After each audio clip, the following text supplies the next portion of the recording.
Next on stage will be Dario D'Ambra. Dario is graduating in modern literature and digital humanities, which is pretty cool. He's making a games called Don't Make Love about mantises and maybe Tinder. I'm fixated, I'm sorry. So give a warm welcome to Dario that's talking about his game. Hello everyone. I talk today about strange love, romance through meaningful conversation. We're developing a game, so I'll start to talk about the game we're developing because the talk revolves a little bit around our game. So our game is about a couple. It's a couple of praying mantises, so they have like a little problem. They cannot make love because otherwise the female would kill the male. So what do you do when you're in a couple and you have a problem? You usually start a conversation. So it's a game about a conversation. I'll briefly show you the trailer that, by the way, is an old trailer. But yeah, it's just to give you, provide you an idea. So you start this conversation with your partner. I mean, you have this problem. And to have this conversation, you actually type. And you talk with your partner typing. And according to what you type, of course, the partner replies and reacts in different ways. So you can have different reactions. Also, together with the dialogue, we wanted to provide also something more, so you can use actions or expressions to nuance more what do you want to say. So this is one action, so you can, you have 3 actions and 4 expressions. But since the game is, now it's a little bit different, I'll just show you how it appears now. And so what do we wanted to do with this game? So why we decided to do this game, what we wanted to achieve. One of the things we wanted to achieve was to tell a story through a unique conversation.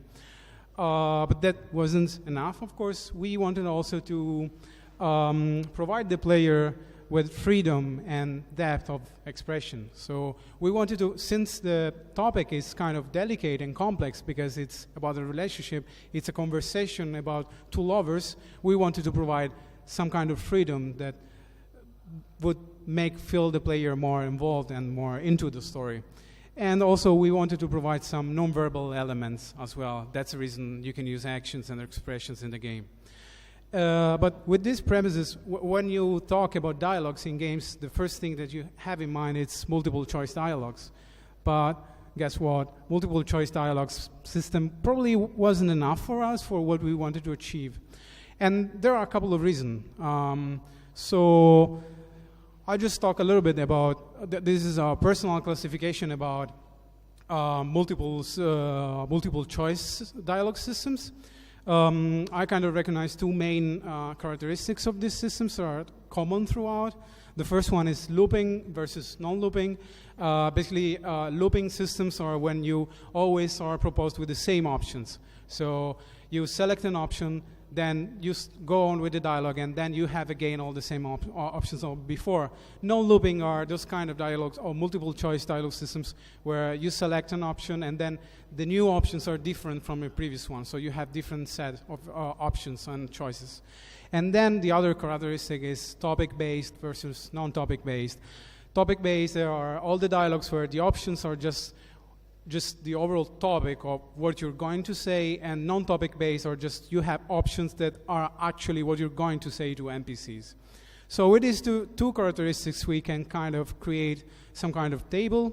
So we can have like topic-based, non-looping looping dialogue systems like Mass Effect, or you can have topic-based but non-looping like The Wolf Among Us. You can have non-topic-based looping, that's like Monkey Island, and you can have non-topic-based, non-looping dialogue systems like in Kentucky Road Zero. Of course, when you decide to go more like versus when you're trying to going towards non-topic-based and non-looping, you get dialogues that are kind of closer to real dialogues. in this sense, like Kentucky Route Zero, in my opinion, does like a great job. But these systems have a couple of problems, like looping options. The problem with looping options is that they highlight the utility aspect of the dialogue. I mean, this is almost in every game. You usually talk with NPCs not because you want to start a conversation, but because you need something. So like in Mass Effect, you have this kind of dialogues where there's this character that's introducing, so I saying like, hello, who I am, and the options that you have is, why are you here? What do you want? I don't have time for this. I mean, this. Imagine in real life, one person come to you and say, hello, I am, I don't know, a person, and I'll say, what do you want? I don't know, it doesn't sound like really polite, you know. And also, this is just because the options that you got are just other ways to say, give me the secondary quest, give me the secondary quest, or I want to go with the main quest, I don't care about the secondary quest, that's it. Or topic-based options have this small problem, they're not specific, they're not precise enough. So sometimes this is another example from the first Mass Effect. You have these options that says, the doctor's is right. And then what you actually say is, only a fool goes looking for a fight, Corporal. I mean, maybe I don't want to be so aggressive, maybe I just want to take part, I mean, I want to agree with the doctor, but I don't want to say that you're a fool. Well, guess what, you can't. And then overall, also the other systems have some kind of problems. The first problem is that dialogues are, they're utilitaristic, so usually it's just a mean to obtain something. And the second problem that they usually have is that often there are not enough options. Sometimes you read something and you would like to reply in a specific way, but the options don't contemplate that option. Like in this example of The Wolf Among Us, there's Woody, that the bald guy is kind of complaining. He's saying that now they switch roles, now he's considered the bad guy and Big B is considered a good guy. And what you can say is be silent, or you can say like, you know why I'm here, why did you do it, or you play the hand you're dealt. What if I want to empathize with this guy? I can't, because options, well, not enough options. So we decided to go with a free input dialogue system. Of course, with these you have a lot of problems. And how you can like mitigate all the problems of having a player free to write whatever he wants.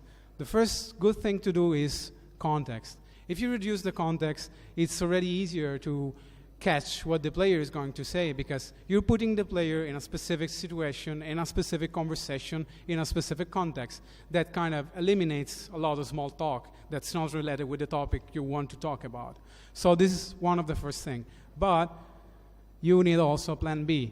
So in this sense, the way the system we designed, it works with kind of layers. So we catch the player input. We kind of read in the player input some kind of keywords and some kind of patterns in sentences. So according to the sentences that you write, we kind of catch a couple of words that are in sequence. And we try to match the replies that we have in the system. The first thing that we do is trying to provide you with a really specific, in-context reply. We have like a couple of sub-layers there with like we provide priority according to what you're saying, like words that kind of can break the flow of the conversation or cannot. So according to that, we decide to how to reply. If we don't manage to catch that, then we go in a second layer where we provide like a reply that's still in theme, but it's more generic. Or if we don't catch that, we just try to guess and provide like a really generic answer. If we don't manage to do that either, then since we cannot just stop the conversation because the player is already, sometimes players are really scared because they have like a white space that they have to fill with their words. So we try to keep on with the conversation and continue and having like these plot relevant sentences to keep the conversation alive. But then this is not enough, of course. You need to know who we're talking about or who your player are talking about too. So you need to characterize your protagonist and the persons, the player, the characters that you have as much as you can. One good thing is to write a profile, of course, of their inner motivation, but also like a kind of personality profile, so you know how they could react or not, and this is indeed really important. You have also to consider their mood. Our game is also kind of mood-based, according to how you reply to the partner. You'll influence the mood of the partner. So you need kind of to consider that, because if I'm angry, I'll reply in a different way than if I'm not. So consider how the character that you're creating would react. Also, you have to consider which are their opinions on the topic or like the situation they're in. So you have to consider what are their opinions, if they have an agenda maybe, and usually when you start a conversation you probably want to get to a point, so you probably have some kind of idea of the direction the conversation should take. And of course, the most important thing that you have tried to do in this kind of systems is try to stay in control. Because of course, you cannot let the player to go wild. Sometimes you have to keep it in the right track so you can manage to make the game work. Anyway, of course, these kind of systems require a lot of collaboration from the player. So this relationship taught me a lot. I mean, we're 3 people working on the game, but I wrote the dialogues and I'm the programmer. And of course, writing is king. When you have this kind of dialogue systems, writing is really important. And the following techniques are, well, I don't think they're something revolutionary, but are techniques that we used for our game for this kind of free input system, but they can be used also in multiple choice dialogues. So one of the first things that you can do is to avoid questions or a cast. Sometimes for narrative needs, to avoid a question, because maybe you want to take time and introduce, well, this is better, you want to take time to better introduce the situation, so you can avoid question. I have a couple of examples. These are real examples taken from the logs of the game, so it's nothing made up. So when the player, like in our game, when like the player, for instance, asks, get to the point, you can kind of take time saying, oh, let me speak, what I'm saying is part of a discourse. And then probably you're just taking time because the player is in a hurry, but then you start to talk about something else and the player will focus on that something else you're talking about. Or the other way around can be actually pretty useful as well, because you can take control of the conversation again if you ask a question. So if the player says something like, I really enjoyed these quiet moments with you, you're kind of in a stalemate because the player may expect like some kind of reaction to this sentence, or maybe you can just ask a question. And then the player, in this case, do you ever think of the future? And in this case, the player will just focus on the question and will forget about the quiet moments. Another thing that you can do is provide conversational hooks. This is, I think, the most useful also for multiple choice dialogue systems, because you can just provide some kind of hint of what the possible answer or possible reaction can be. So in the case when the mantis is saying, and the days were passing and I had this feeling growing inside me, actually I'm just giving you a hint about this feeling, but I'm not telling you what kind of feeling is that. So if the player is perceptive enough, well, maybe he will ask which feeling. And since you knew that he was going to asking, you of course have a pretty point reaction to that. So yeah, then you reply on what kind of feeling is that. Or you can use sometimes monologues. They can help you as well because they kind of help you keeping and staying in control of the conversation, because it's a moment where the character is continuously talking, but you can still provide some kind of the opportunity to intervene in and break the monologue or not. So, well, this is like a really sample example where, because you're just starting the sentence with on one side, so probably the player wants to know what is on the other side, and so the player can just not say anything or can say continue or go on, and so you are taking time, but you're giving the chance to interact, but you putting the player in a situation where he will probably do only one thing, that's just saying continue, and then you can go on with your monologue. Or one of the good things that you can use is adverbs. Adverbs are your best friend sometimes, because you can, when the player even asks a question like, because it brought out my attitude, then you can use a nice adverb at the beginning of the sentence, like saying anyway, and you're just saying like, I don't care at all because we have to shift focus on something else. So that can really save you. Of course, all of these techniques do not have to be abused. You have to be careful, because if you start every sentence with anyway, then probably the player will get what you're trying to do and the player will get pissed a little bit. So you have to be kind of careful on that side. But yeah, I mean, usually if you kind of break something, and then the player will still focus on the last thing you said. As I told you, this is really important to consider when you design these kind of systems that requires the player to interact with. There are a couple of things that you can do.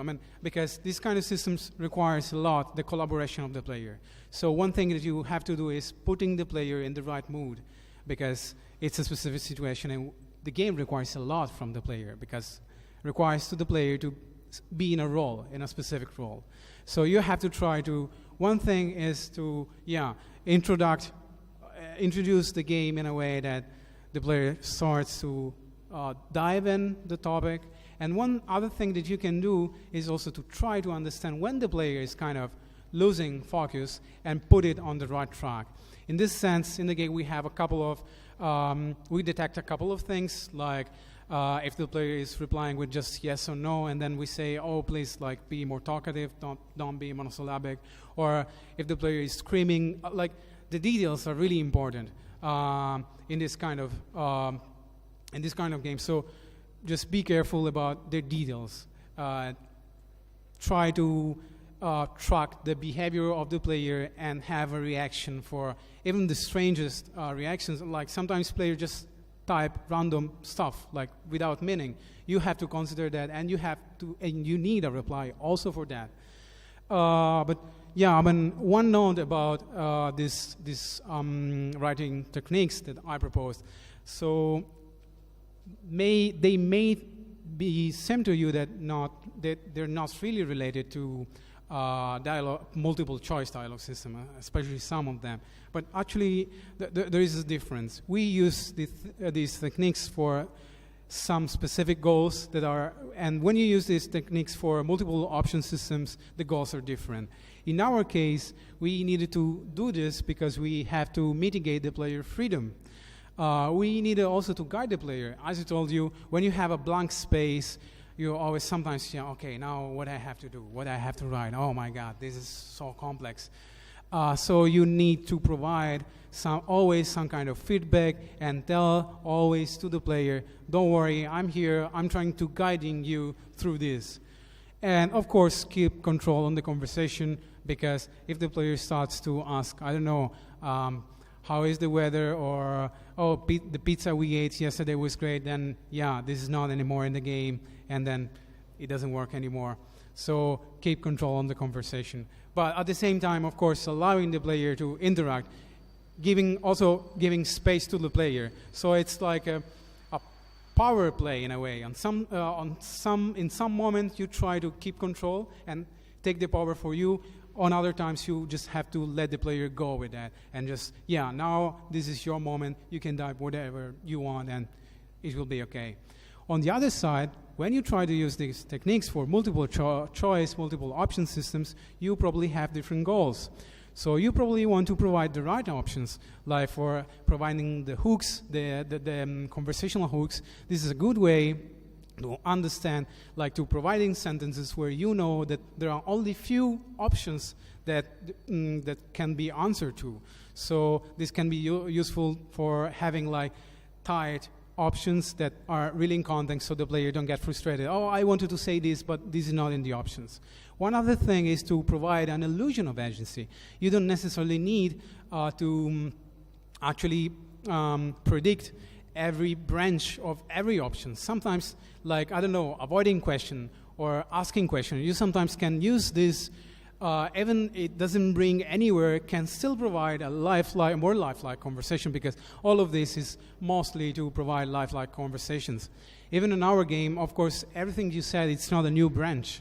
We have a couple of branches, we have a couple of topics that can change according to what you type, but we decided to go with the system more to provide an illusion of freedom. I mean, you have a lot of freedom, and we try to get as much as we can and let you go in the direction you want, but at the same time, it's more like, since the topic is so delicate, it's about death and love, we decided to go with something that allows you to express, to say, probably, many players say the same thing in a game, but they say with their own words, and that's what the most important thing is about the decision why we decided to do this. And I finished. This is all. Thank you for listening. And The game, it's upstairs, so if you want to try it out, well, now you know how it works, so maybe it will be less involving, but yeah, if you want to try it out, we'll be out in September. And thank you again for listening.